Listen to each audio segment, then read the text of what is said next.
Hey y'all, welcome back to the channel. So today I've got a super exciting video. It's gonna be a short one, but I wanted to go ahead and film it and just get it out there. I thought about like combining it with another one so it wasn't so short, but I don't care. I'm too excited, so I just want to go ahead and do the video. But as you can tell from the title, I thrifted a vintage sewing machine, and I actually have a vintage sewer, a vintage serger as well. But really it's about the sewing machine. I'm super excited about it. So back up a little bit. So I've only been sewing for, what is this, October? So 10 months. There we go. 10 months.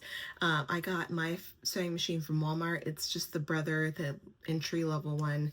It's the LX3817. And it's been great. It's been awesome. It has done quite a bit of things for me, but I knew like eventually I would want like a different sewing machine, you know, a little more advanced. But honestly, like I have not been really feeling anything. I'm just like, the ones that I've been looking at have such mixed reviews, and I don't know, none of them have just been like, ooh, I want that one. You know what I'm saying? Like when I was first looking at sewing machines, the one that I got, this one from Brother, it was like a no-brainer. I was gonna get this one just because of how many stitch features it has. Like it truly does everything a beginner you need it to do. So it was kind of a no-brainer to get this one. But now that I'm like looking at other machines, I'm like, I don't know. I'm like, all these machines do the exact same thing that this one does. So I don't understand like why I'm getting a different machine. You know what I mean? So anyway, so I was like, okay, well, I'll just wait. You know, I mean, this one obviously is working for me and I'm going to keep using it until it goes kaput. But anyway, so then I started looking. I love obviously thrifting. That's like a big part of my channel. And so I found a serger on Facebook Marketplace. If you don't know what a serger is, it's a completely separate machine than a sewing machine. And it just does like professional like finishings on your seam allowances. So like if you look inside of a shirt you have, like, I don't know if this one, yeah, like this, if you just look in a shirt you have, it's probably going to have a serged finish, and it's just like a different pattern than like a straight stitch or a zigzag. It's like a very specific pattern, but just look inside the shirt you're wearing right now, you'll probably see it. So anyway, I got this vintage serger off of Facebook Marketplace for 30 bucks from this older lady. She was just like, I don't sew anymore, and it's just taking up space. And I was like, thank you, because sergers are expensive. They like start at like $200 and go up to be like $2,000. It's wild. I was watching somebody on Instagram. Who was it? I can't remember. It was somebody on Instagram. They were showing off that they got a serger. It's one of the air thread sergers, where it like automatically like threads your serger for you. And I was like, oh my gosh, that is so cool. And so I got the link for it, asked for the link.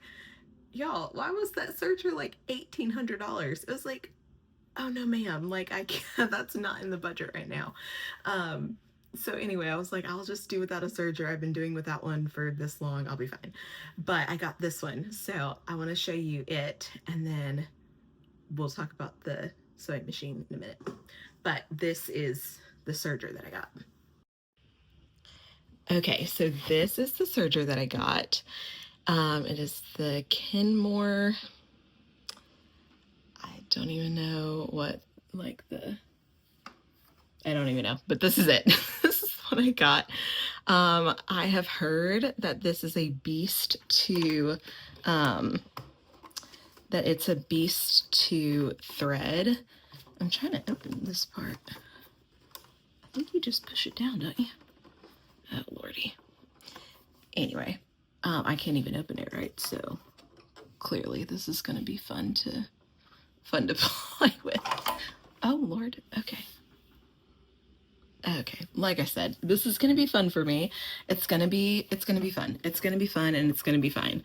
I just feel like the more that you tell yourself something is hard, it's gonna be hard, and then the more you tell yourself like I'll figure it out, you're gonna figure it out. So that's what I'm sticking to.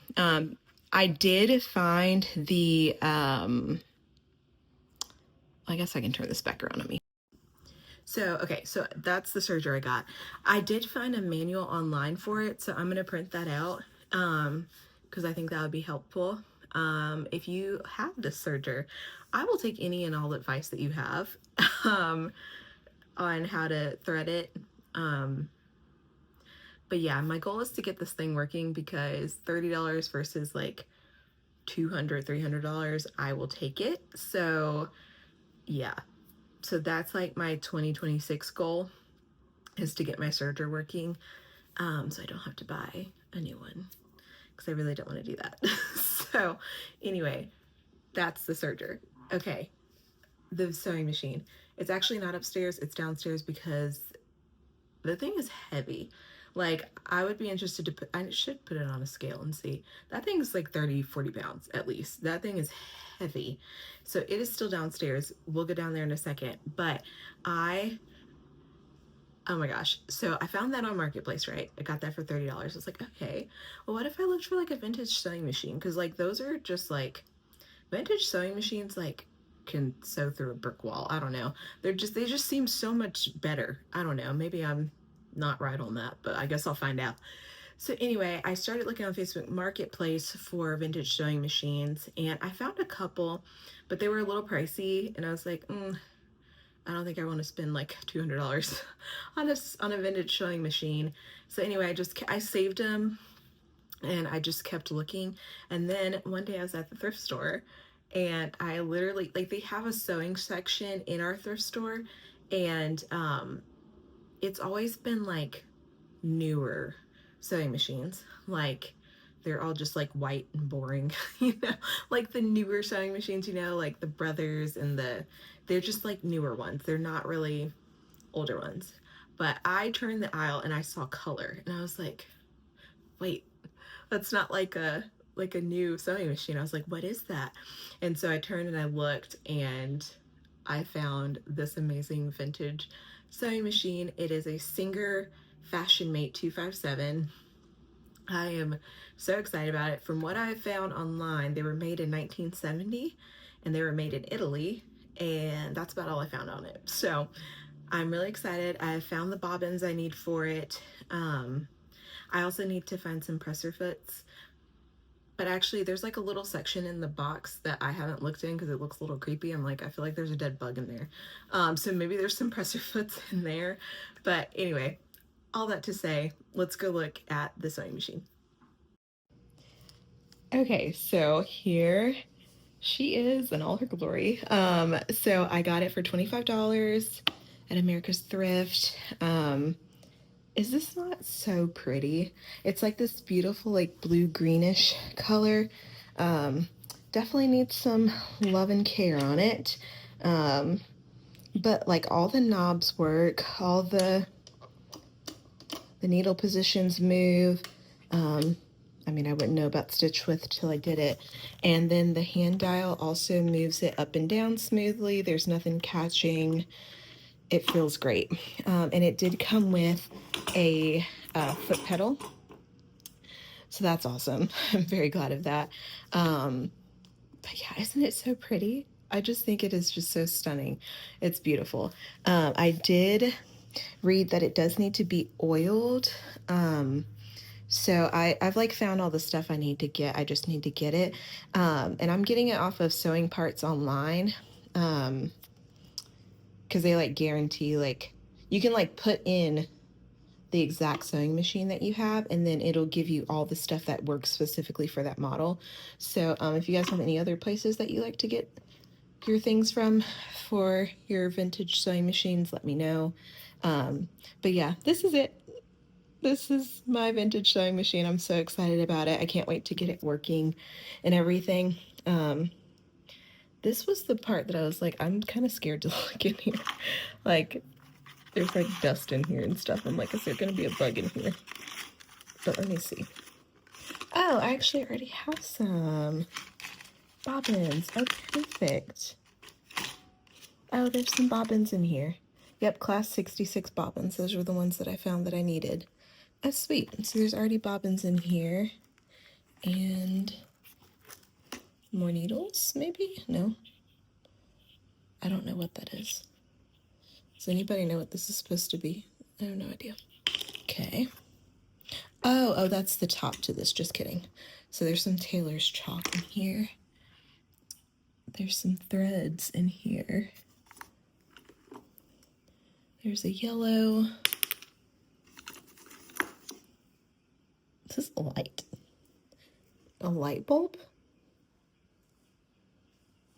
Is there a spot for a light bulb on this thing? Okay, that's interesting. There's literally a light bulb in here. I don't know where a light bulb would go on it, but okay. Well, that's a pretty lavender thread. Ooh, okay. There's a couple of buttons down in there and then some needles, so I'm not going to stick my hand down in there. So yeah, so I did get some bobbins, so that's good. So then the only other thing I need to find is the presser foot for this, because there is not one currently on it. So yeah, so that's the only other thing I gotta find is some presser foots for it, but this is it. This is my vintage sewing machine. I'm so excited about it. I'm excited to get it working. Y'all, like when I say this thing is heavy, like I can't lift it with one hand. Like it is quite heavy. So anyway, thanks for being on this video. I know it was a short one, but I was just too excited, so I wanted to go ahead and film it and get it out to you guys. But anyway, let me know if you guys have vintage sewing machines. What sewing machine do you have? If you have this one, or if you have the serger that I have, please give me all the advice, all the tips, tricks, everything. I am an open book and ready to learn. So anyway, that's it for this video, and I'll see you guys on the next one.